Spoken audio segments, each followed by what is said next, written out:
आनंद देर बरा डुलत सदा नाम घोष करू हरि कथा, सदा नाम घोष करू हरि कथा, तेने सदा चित्ता समाधान, सर्व सुख ल्यालो सर्व अलंकार, आनंदे निर्भर डुलत सो, असो ऐसा कोठे आठवची नाही, असो ऐसा कोठे आठवची नाही, आणि देहीच विदेही भोगू दशा, सर्व सुख द्यालो सर्व अलंकार, आनंद निर्भर डुलत सो,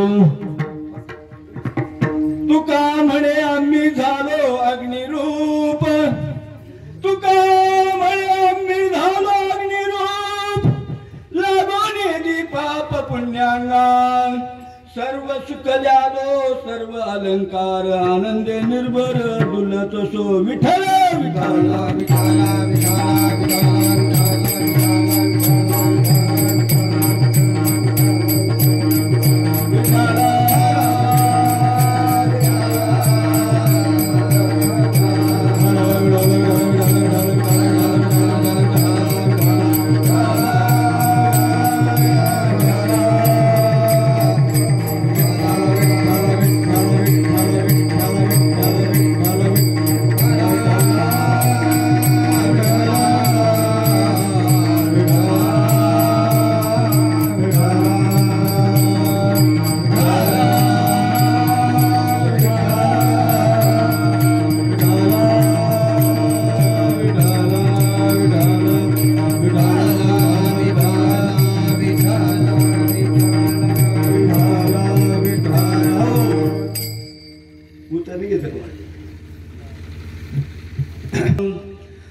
तुलसीमाला कंजरम कंजनेत्रम, सदैवलहासं विठ्ठलं चिन्तयामि, पांडुरंगा करू प्रथम नमन, पांडुरंगा करू प्रथम नमन, पांडुरंगा करू प्रथम नमन, पांडुरंगा करू प्रथम नमन, पांडुरंगा करू प्रथम नमन, पांडुरंगा करू प्रथम नमन, पांडुरंगा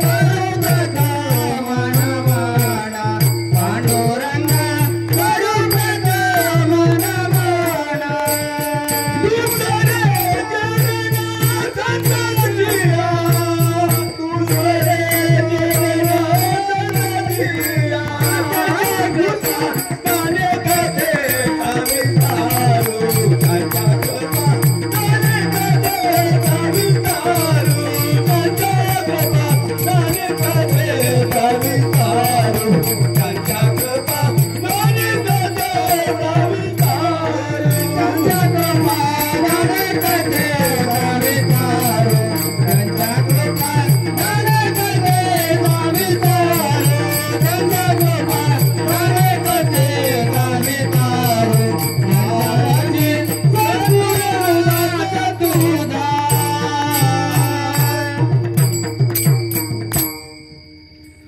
लयांचे केलिया स्मरण, होय सकल विद्येचे अधिकरण, तेची वंदो श्री चरण, ते नमस्कार न्याका, ओम नमो ज्ञानेश्वरा,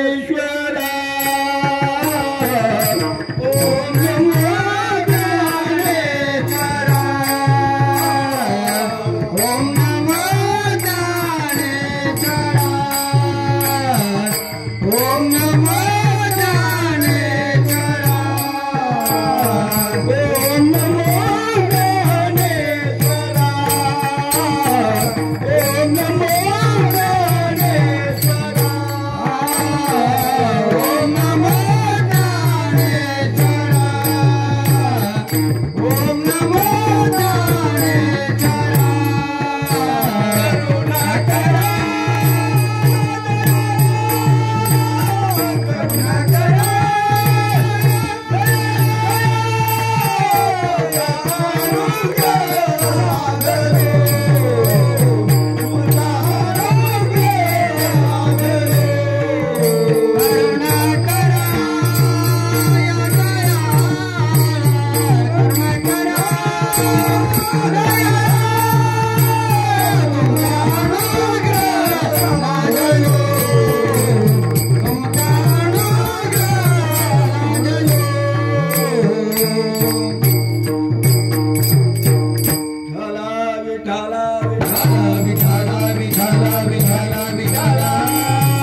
प्रस्तुत आज या ठिकाणी किनिमित्त सेवा आहे हे सर्वांना ज्ञात आहे, परंतु या ठिकाणी वक्त्याचं आद्य कर्तव्य आहे की आज या ठिकाणी इंचगिरी संप्रदायाचे आद्य प्रवर्तक सद्गुरू समर्थ गुरुलिंग जंगम महाराज यांचा पुण्यतिथी सुख सोहळा या श्री क्षेत्र जामगाव मठावर बऱ्याच वर्षापासून आयोजित केला आहे। सद्गुरू समर्थ कुंडराम बडे महाराज यांच्या माध्यमामधून सद्गुरू समर्थ तुकाराम कवले महाराज लोणी मठ यांनी श्री क्षेत्र किवळे गावामध्ये किवळे मठामध्ये माधवानंद प्रभू यांचा जन्मकाळ सुख सोहळ्याचा कार्यक्रम किवळे गावामध्ये दिला आणि सद्गुरू समर्थ गुरुलिंग जंगम महाराज यांचा पुण्यतिथीचा हा सोहळा सद्गुरू समर्थ तुकाराम कवले महाराजांनी श्री क्षेत्र कुंडराम बडे महाराज यांच्या माध्यमामधून या जामगाव मठावर हा अनेक वर्षापासून चालत आलेला हा पुण्यतिथी सप्ताह सुख सोहळा मोठ्या आनंदानं सर्व नामधारकांच्या उपस्थितीत, ग्रामस्थांच्या उपस्थितीत, महिला भगिनींच्या उपस्थितीत या ठिकाणी दरवर्षी आनंदाने साजरा होत असतो आणि त्यानिमित्त आपल्या सेवेकरता सद्गुरूंच्या सेवेकरता निवडलेला अभंग जगतवंदनीय जगद्गुरु वैराग्याचे महामूर्त पुतळे आणि श्री क्षेत्र भामचंद्र डोंगरावर साक्षात्कार झाले असे जगद्गुरु तुकाराम महाराज यांचा 4 चरणाचा नामपर प्रकरणाची अभंग सेवेकरता निवडलेला आहे। विठ्ठल विठ्ठल विठ्ठल विठ्ठल विठ्ठल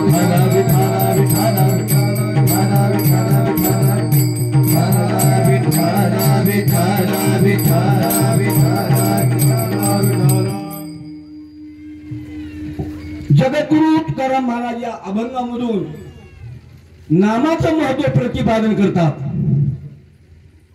नामाचा महिमा जाणे शंकर जनाउपदेशी विश्वेश्वर वाराणसी मुक्ती क्षेत्र राम नामे करून उपराट्या नामासाठी वाल्मिक तरला उठाउठी भविष्य बदला शतकोटी चरित्र रघुनाथाचे असा नामाचा महिमा आगाध आहे।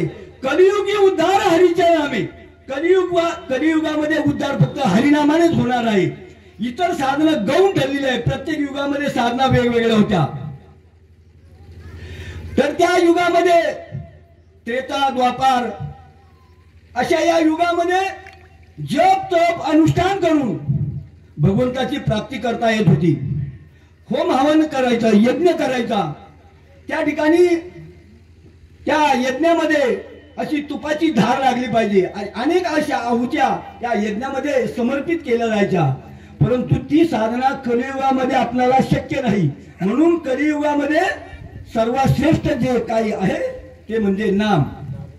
फक्त नामानेच उद्धार होणार आहे। तर या नामाचा महिमा फार आगाध सांगितलेला आहे। सद्गुरू समर्थ तुकाराम कवले महाराज हे नेहमी सांगायचे, या नामामध्ये काय शक्ती आहे, या नामामध्ये काय जादू आहे। तर या नामामध्ये 4 वेद आहेत, 6 शास्त्र आहेत, 18 पुराण आहेत, 64 नाद आहे, 64 कळा आहे, दीप राग आहे, संजीव मंत्र आहे, पाणी मंत्र आहे, अग्नि मंत्र आहे, कोट सूर्याचा प्रकाश, गगनाएवढी मोठी शक्ती या नामामध्ये साठवली आहे।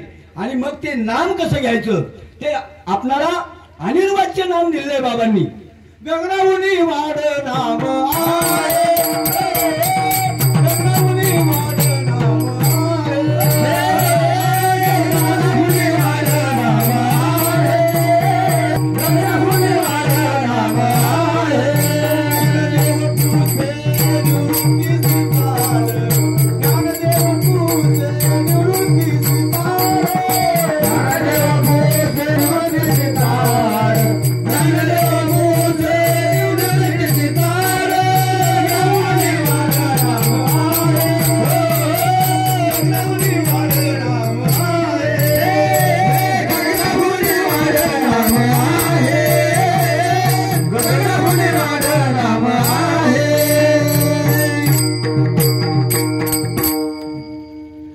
सद्गुरू समर्थ कुंडराम बडे महाराजांनी आपणाला जे नाम दिले आहे ते नाम कसं आहे, अनिर्वाच्य आहे, ओठ हलवायचा नाही, जीभ हलवायची नाही आणि श्वासाच्या गतीवर या नामाची धुरा आपण चालवायची आहे. श्वासे श्वासे निवसे निवसे करा पंढरीची वारी, देह तो पंढरी आणि आत्मा तोच विठ्ठल. मग बाहेर काय, जे पिंडी तेच ब्रह्मांडी, जे आपल्या शरीरामध्ये आहे. पंचमहाभूत आहेत, पृथ्वी आप तेज वायू आणि आकाश. ही पंचमहाभूत बाहेर या जगतामध्ये खूप मांडतात, ही पंचमहाभूत, परंतु ती आपल्या शरीरामध्ये गुन्हा गोविंदाने आणतात. असा हा पंचतत्वाचा खेळ आपल्या शरीरामध्ये चाललाय. हा देह कसा आहे, तर देह हा नाशिवंत आहे, दुःख बांधवडी आहे हा संसार. आपण या ज्या संसारामध्ये आपण गुरफटलेलो आहे, हा दुःख बांधवडी आहे. संसार दुःख मूळ संसार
दुःख बांधवडी हा संसार आहे. या संसारामध्ये आपल्याला पहिलं तीराला जायचंय.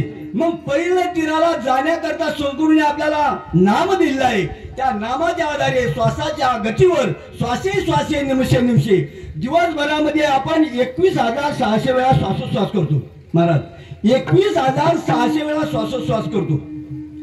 मग त्या 21,600 वेळा श्वासोश्वास करत असताना आपण किती वेळा नामाची, सद्गुरूंची, देवाची आठवण करतो. ही ज्याची त्याला पदवी इतरांना सांगते, हे ज्याचं त्यानं पारखून घ्यायचे की आपल्या आयुष्यामधलं आपल्याला आयुष्य नेमून दिलेलं आहे. तुमचे श्वास तुमच्या आयुष्यामध्ये तुम्हाला नेमून दिले आहेत. मग त्या माध्यमामधून आपण दिवस उगवल्यापासून तर दिवस मावळेपर्यंत माझ्या हातून कोणतंही अनुचित कर्म घडू नये यासाठी प्रत्येकाने तत्परता दाखवली पाहिजे. आपण लहानपणापासून तर आता या वयापर्यंत आपण संसाराच्या माध्यमातून परमार्थ करीत आलो आहे. मग संसार संतांनी सोडायला सांगितलेला नाही, परंतु असोनी संसारी जी व्हा वेग करी, त्या संसारात असायला पाहिजे. परंतु त्या तुमच्या जिभेला वेग द्या, हरिनामाचा वेग द्या, नामाचा वेग द्या. नाम कलियुगी उद्धार, मला जे सांगितलं की कलियुगी उद्धार फक्त नामानेच होणार आहे. आता प्रत्येक तीर्थक्षेत्राच्या ठिकाणी तुम्ही जाऊन पहा. पूर्वीला 15-20 मिनिटांमध्ये तीर्थाच्या क्षेत्रामध्ये गेल्यानंतर दर्शन व्हायचं, परंतु आता 4-5 तास आषाढी वारीला गेलं तर 20-21 तास लागतात पहा दर्शनाला. एवढा हलकल्लोळ झालेला आहे, एवढी तीर्थक्षेत्र ठिकाणी गर्दी झालेली आहे. परंतु त्यामधून त्या भगवंताच्या जवळ जाणारा फार वेळ आहे, लाखात एखादा. तर त्या माध्यमामधून संतांनी संसार सोडायला नाही सांगितलं नाही.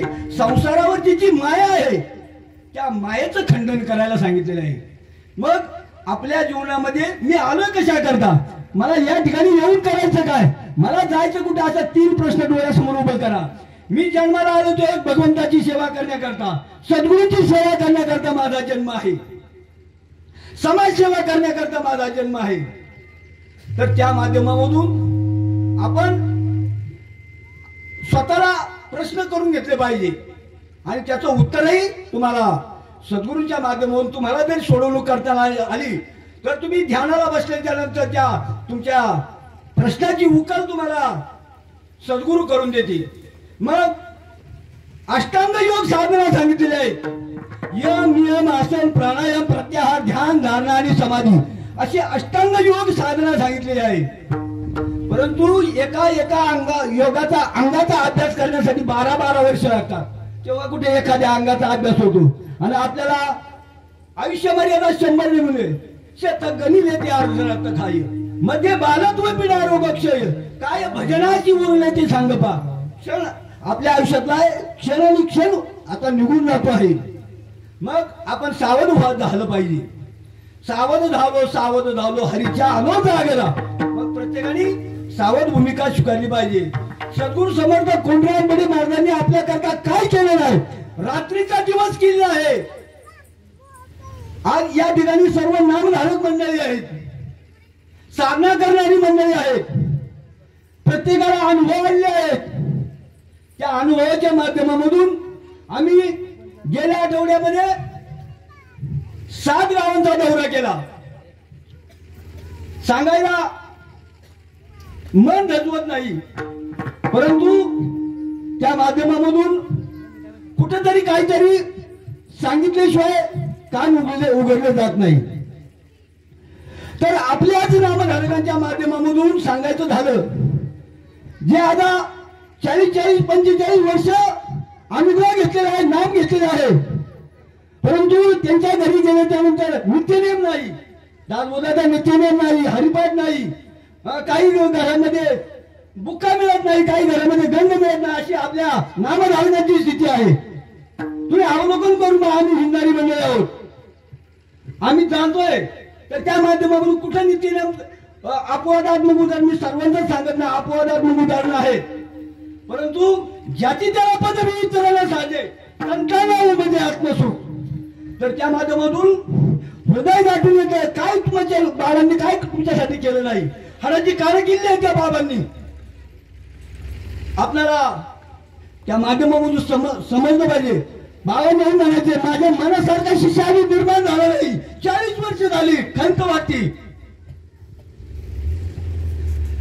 तर त्या माध्यमामधून आपली सोडवणूक करणारा दुसरा या जगामध्ये कोण नाही सद्गुरू शिवाय. सद्गुरू वाचून सापडे ना सोय आणि धरावे ते पाय आधी आधी. तर सद्गुरूची कास धरा.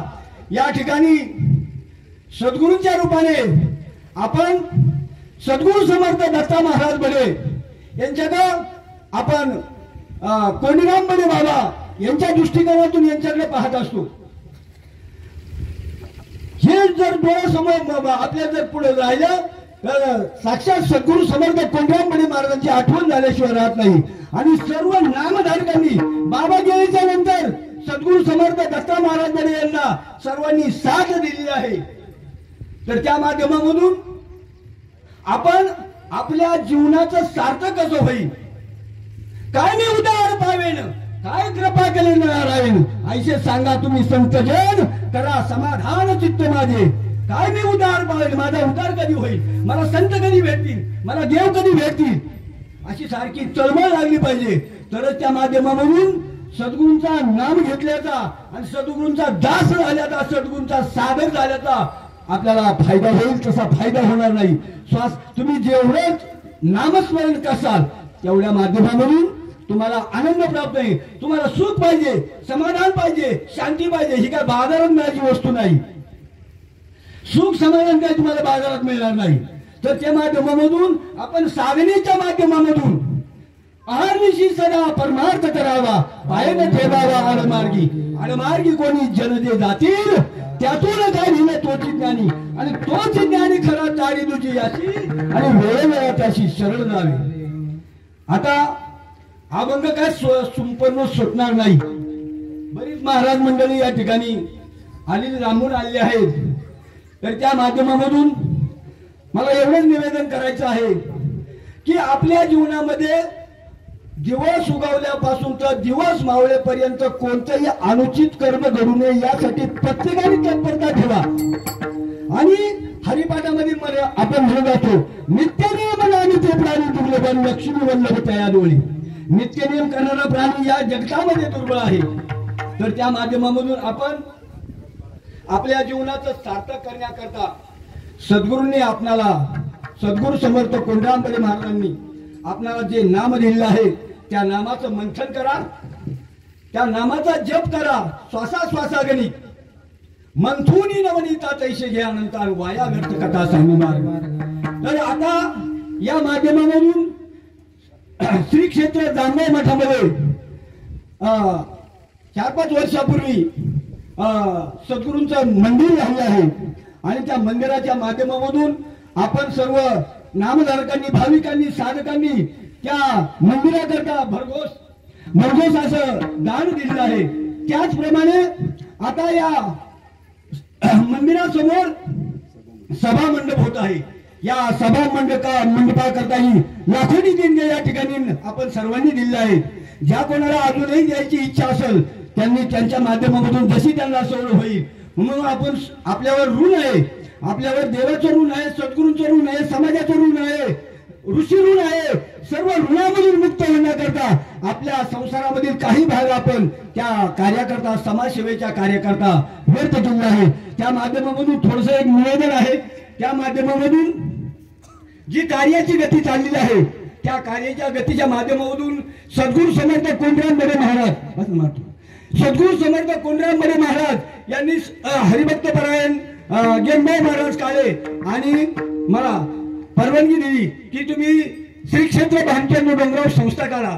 मग ते 1999 साली आम्ही श्री क्षेत्र भामचंद्र डोंगराव संस्था काढली. आज त्याला 25 वर्ष होत आहे. त्या भामचंद्र डोंगराच्या पायथ्याला माझी जमीन होती. त्या जमिनीमधल्या 11 गुंठे जागा मी या